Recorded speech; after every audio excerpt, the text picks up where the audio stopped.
Welcome back. Good evening. You're watching the newsroom edition of Breaking Ground and I am Swati Joshi. A big scandal has hit the Delhi High Court. A call was received from Tughlaq Road on Holi on the 14th of March to the fire department about a fire breaking out in the residence of Justice Yashwant Sharma. He was not at home, but within minutes the call was attended. The fire tenders were rushed to the spot, the judge's residence, where they were able to douse the fire. But something interesting took place. The fire department officials, they found something in the storeroom.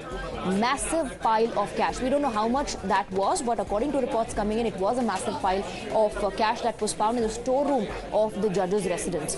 Relevant authorities were informed. An urgent meeting of the Supreme Court Collegium took place and they decided to transfer the judge. Now, this has led to a massive outrage in the country, with questions being raised on accountability and transparency. One of the questions that is raised is this enough? The transfer of the judge, is that enough? Normally, no judge keeps cash because his salary is transferred directly to bank. So, if a massive cash recovery is done, then there is a presumption that the judge has been thoroughly corrupt. Thoroughly corrupt. I think when Supreme Court holds an in-house inquiry, Supreme Court should scrutinize all his judgments given in Delhi. The judiciary is known in our country to be a corrupt judiciary, inefficient judiciary, incapable judiciary. Only rich people are able to approach, you see, High Court and Supreme Court. They can get justice at midnight. This is a matter involving a very high constitutional functionary. So I think the police has taken the right step of not disclosing it up straight away. But one thing good about the whole thing is that at least there is no attempt to cover up this whole thing. And there should be definitely steps taken to weed out people in the institution who are indulging in this so that the faith of the people in the institution is brought back. Our group editor-in-chief Navika Kumar spoke to former Solicitor General of India, Harish Salve, who believes that India needs a new judicial watchdog because India cannot rely on the collegium to probe the judges.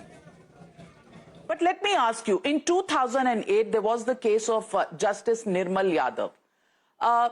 In 2008, it began, there was a charge sheet, but the judge in question stayed in office till retirement in 2021. The case has gone on for 17 years and there has never been a conclusion to that case. Mr. Salve, do you expect any justice from within the system itself? Well, that is precisely the reason. See, we don't have a system, first of all. Let's be very clear, Navika. We don't have a system. I don't call this collegium system, I don't think it's worthy of being called a system at all. So whether it comes to appointment of judges or whether it comes to inquiry against judges, I don't think we have a system. We need a system which has, because the system must have credibility and must have transparency. In today's day and age, without credibility and transparency, nothing is acceptable. So we must have a system which is credible. And the only way that will happen is if, and I personally feel, and I said this on the other channel, I vote for people to come to power, to make laws, to fix all problems. This is a very serious threat to Indian democracy. Because if people lose faith in the impartiality and the honesty of our judicial system, that will be the end of Indian democracy as we know it. I think the opposition must put their heads together with the government, and all people in public life must come up with a law for appointment of judges and for judicial accountability, accommodating the need for protecting judges from unnecessary harassment and inquiry, preserving their independence, and yet at the same time having a system which can deal with such situations. And we need that desperately now. In the meanwhile, what do you do in the next 1 week? I feel if the court says this is too serious a matter, since this whole thing is now out in public domain, we will have an inquiry in which two members, eminent members of the public, will participate, I think the system would, to some extent, have vindicated itself. But Well, let's now take a look at the profile of the judge in question. Who is Justice Yashwant Verma? In 2006, he became the special counsel for Allahabad High Court. Moving on, between August 2012 to August 2013, he was the chief standing counsel for UP government.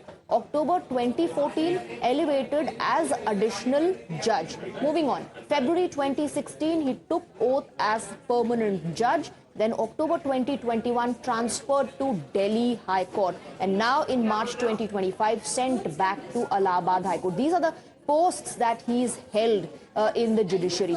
This issue was also raised in the parliament. Listening to what the MP said inside the parliament. This morning we have read about a shocking case of huge amounts of cash unearthed at the residence of a judge of the Delhi High Court. Earlier, 50 members of parliament have submitted a notice to you regarding certain remarks that were made by a judge of the Allahabad High Court. You yourself have repeatedly called into question the urgency for judicial accountability. You have in fact directed the leader of the House on this issue. So I request that you please make some observations on this and give necessary directions to the government to come up with a proposal for increasing judicial accountability. और इस तरह की notes के मिलने का मतलब यही है कि कहीं न कहीं कोई एक नेक्सस जुडिशरी में काम कर रहा है। नहीं तो सुप्रीम कोर्ट को इलाहाबाद उच्च न्यायालय पे जो टिप्पणी ऑब्जर्वेशन सुप्रीम कोर्ट ने करी कि क्या हो रहा है उत्तर प्रदेश के उच्च न्यायालयों में, उन्हें कोई समझ में नहीं आ रहा है। ये टिप्पणी तो शर्मनाक थी। और इस तरह के मामले जो भारत के जो आम लोग हैं, उत्तर प्रदेश के आम लोग हैं, जब लोगों को लगता है कि पार्टियां, सरकारें उन्हें न्याय नहीं दे सकती, तो भगवान की तरह से हमारे जजेस को माना जाता है। ऐसी घटना होना बहुत दुखद है और इस पर गहन जांच की जो प्रक्रिया है उसको आगे बढ़ाना चाहिए। मैं सिर्फ इतना कहना चाहता हूं, अगर अनअकाउंटेड कैश मिला है तो ट्रांसफर पनिशमेंट नहीं है ना, संदेश तो अच्छा नहीं जाता है ना। इतनी बड़ी मात्रा में कैश कहां से आया? अब तो उनके सारे जजमेंट देखने होंगे अगर उस कैश के पीछे सच्चाई है। कहीं जजमेंट से तो उसका ताल्लुक नहीं है। ये बहुत चिंताजनक परिस्थिति है। Well, our group editor-in-chief, Navika Kumar, also spoke to the former Attorney General for India, Mr. Mukul Rohatgi. Let's take a look at that conversation on this issue. Former Attorney General of India, Mr. Mukul Rohatgi. Mr. Mukul Rohatgi, scandal has hit the judiciary. Wads of cash have been found in the residence of a Delhi High Court judge. The collegium has taken a decision to transfer him to the Allahabad High Court. Do you think this scandal and the action taken is just enough?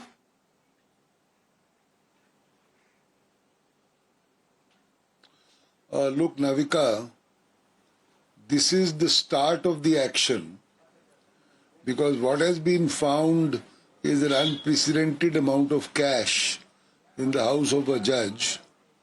So the immediate action has to be in the nature of suspension of the person concerned. That would have been the normal situation, let's say if an IAS officer is found with wads of cash.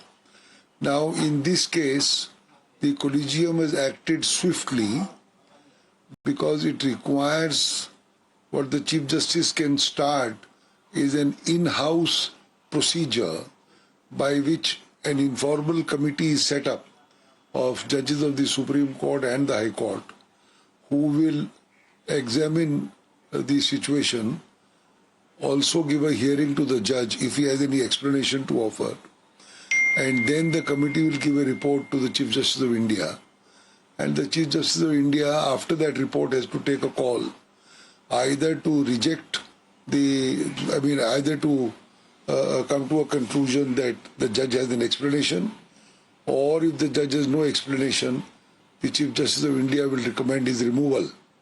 And then the procedure for removal is very laborious. It has to go to Parliament, and Parliament will then have to set up its own committee under the Constitution, which will consist of a judge of the Supreme Court and the High Court, etc., then it's a full-blown formal inquiry.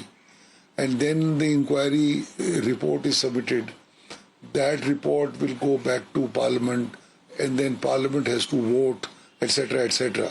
It's very cumbersome, but then that's the that's the later part of the issue. The current issue is what you have asked me. I think the action taken by the Chief Justice of India and the Supreme Court is appropriate in the circumstances of this case just now. But the Allahabad High Court Bar Association has said that that High Court is not a dustbin. Now, can there be a judge who's undertaking judicial responsibilities at a time when cash has been found in his own house? Credibility of the judge and the entire judiciary is under a cloud. People of India who depend on the judiciary to do justice to them, can they now depend on a judge sitting whether in the Delhi High Court or in the Allahabad High Court to discharge their duties almost as if nothing has happened?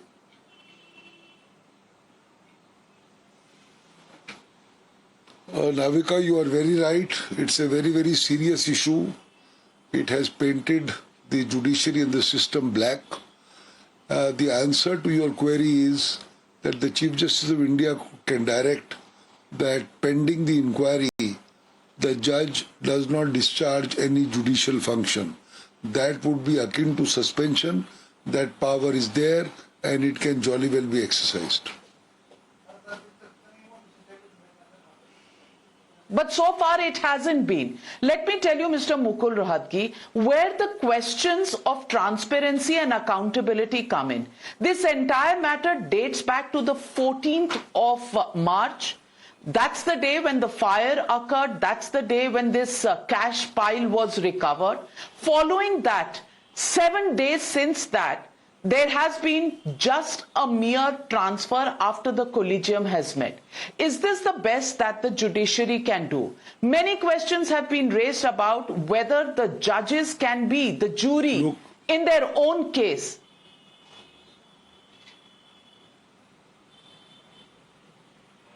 Navika, you have posed two questions, so I will answer it in two compartments. One, the way the system is, at the moment, the Chief Justice of India did the right thing by appointing a committee to look into the issue and ask for an explanation.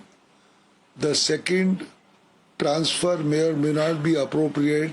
The Chief Justice of India could have directed suspension, that is, no discharge of judicial function. That is what could have been done. It can be done even today, even if the transfer is there. The second question is a larger question, and I want to say something on that.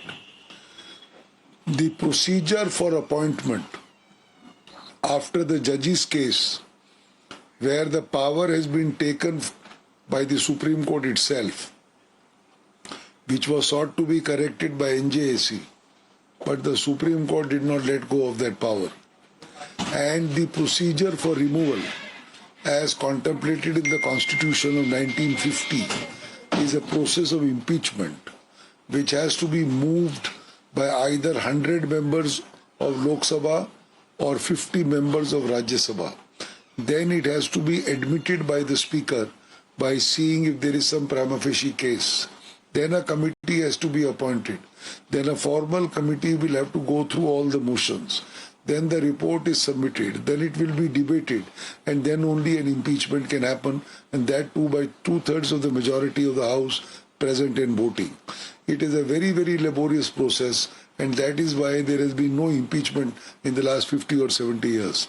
Attempts at impeachment have failed, so I would submit that it is high time that Parliament takes a call and revamps the entire procedure for appointment and the procedure for impeachment or removal by making it slightly more smoother and achievable. that is the need of the hour. And as you say, that people look up to the judiciary as the matter of last resort. We cannot have any errors or malfunction in this branch of the government, that is the judiciary. Therefore, I would recommend to the government and parliament to immediately appoint a parliamentary committee to look into these provisions and immediately provide a solution. And in fact, the Constitution should provide that the Supreme Court of India, headed by the Chief Justice, can itself form a committee which should have some outsiders. So not that judges will judge judges, some outsiders like a jurist or even a parliamentarian or let's say a man of letters, a person who's held high positions in public life. Those kind of people can be associated and that power can be given rather than this laborious manner of removal or impeachment. That probably is the need of the hour. Mr. Mukul Rohatgi, in a case of this kind where cash has been found in a sitting judge's residence, where is the need for investigation? It's an open and shut case to my mind. If money running into crores of rupees and it runs into double digits of crores of rupees. Now, according to the pay and salary guidelines of judges that are issued from time to time, nobody has that kind of salaries to justify the kind of cash that has been recovered. Do you think this is a case of disproportionate assets and an open and shut case?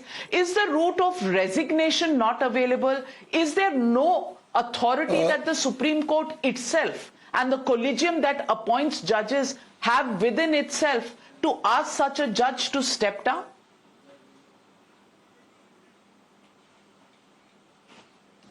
Well, two things. One, you are absolutely right. Recovery of such a huge amount of money raises a very, very grave suspicion and almost an open and shut case. But the only thing I can think of, and I don't know what the facts are, somebody could say it was planted. I don't know what explanation the judge has or the judge has given. That's one explanation, if at all. Otherwise, you're right, it's an open and shut case as to how this much money has come, etc., etc. Now, as far as resignation is concerned, see, resignation is voluntary. It must come from the judge himself. It is possible that the Supreme Court may have asked the judge to resign, because I'm told the judge visited the Supreme Court today at 10 o'clock in the morning before the Supreme Court on the administrative side. And that is why the court sat a little late. They must have been in a meeting with the judge. Some of them may have asked him to resign, I don't know. But some of them may have said that resignation ought not to be an easy way out. Let's have a full inquiry. The inquiry will reveal how money came, what was that fire, who brought the money, etc., etc. And then, things can happen. But I may tell you that the right of resignation is that of the judge concerned under the Constitution. And that right cannot be taken away. It's possible that the judge may resign tomorrow. And unlike in the case of a government servant, a judge's resignation is not liable to be accepted. It takes effect the moment the judge signs a resignation and sends it to the president. And that's the end of the matter. There is no requirement for it to be accepted. So if the judge wants to resign, he can resign even later. But he still will have to face a criminal case, etc. Because once a judge has resigned, there can't be any removal of a person who has resigned or an impeachment. Then that comes to an end, as it has happened in earlier cases where impeachment was commenced against a judge of the Calcutta High Court when he resigned. So even if a judge resigns, that's not the end of the matter. A criminal case for illegal acceptance of money or disproportionate assets, etc., will arise. and that case will, the judge will have to face that case. Mr. Mukul Rohatgi, in 2008, there was the case of Justice Nirmal Yadav. That case has been going on for 17 years. And that judge retired on in 2021, almost 13 years after the case was first opened. No action, 2011, this case came up. I want to ask you, can cases just continue in this manner? The position of a judge continues pending disposal, and judges deciding cases of judges and colleagues. Is there a system where people will raise objections that deliberate delay was caused in the judgment in this particular case, and that's why they got off the hook?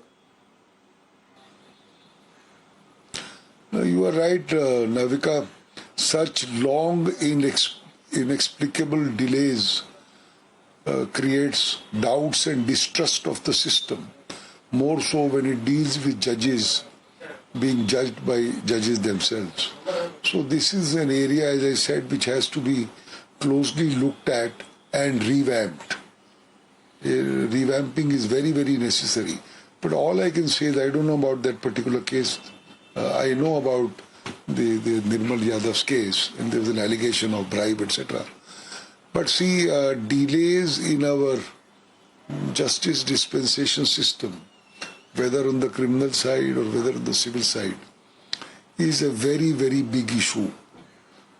Millions of cases are pending and the dockets are exploding. So that's a much larger issue which requires to be looked at.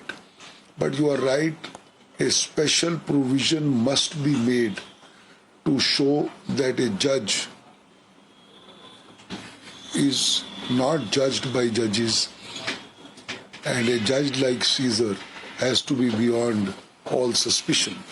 So that also is the need of the hour, to create a different system for judging a judge, even in courts.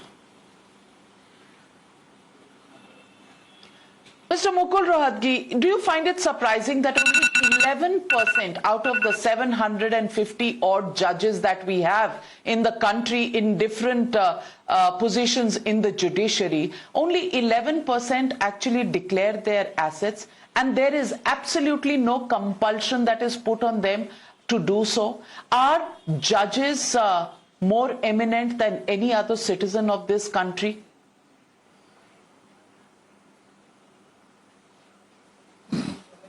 Navika, every person under the law is equal, whether it's a judge or a Chief Justice of India or a normal person walking on the street or a junior officer appointed in the government. That is the equality of laws. There is no difference. As far as disclosure of assets, etc. is concerned, that is not provided by law. Either it should be provided by law, which has to be followed by everybody. If it is as a matter of a voluntary disclosure, like an informal voluntary disclosure, then, there can't be any compulsion. So this is also an area which should be looked at by Parliament or by the government to ensure that there ought to be a law which must be universally followed. Do you think, Mr. Mukul Rohatgi, this incident has put a cloud over the credibility of the judiciary, and today, for the common man on the road who knocks on the door of the judiciary, today, has his faith been shaken? And do you think stringent action at the earliest, transparency on how much cash? There's been no statement by the Supreme Court. Nothing about how much cash, what action has been taken, why it has been taken, just a transfer and a total opaque system. Does this really instill faith in the common citizens of India? No, so, Navika, one should not jump the gun. This has happened 2 days ago, insofar as the Chief Justice of India is concerned.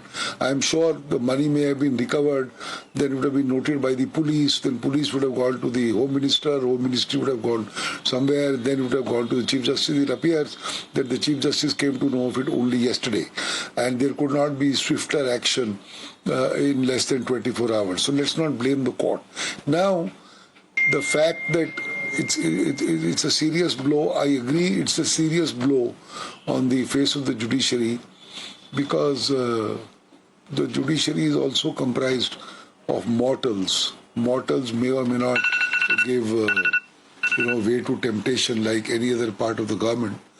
Therefore, we must have proper inbuilt smoother systems by which swift action can be taken.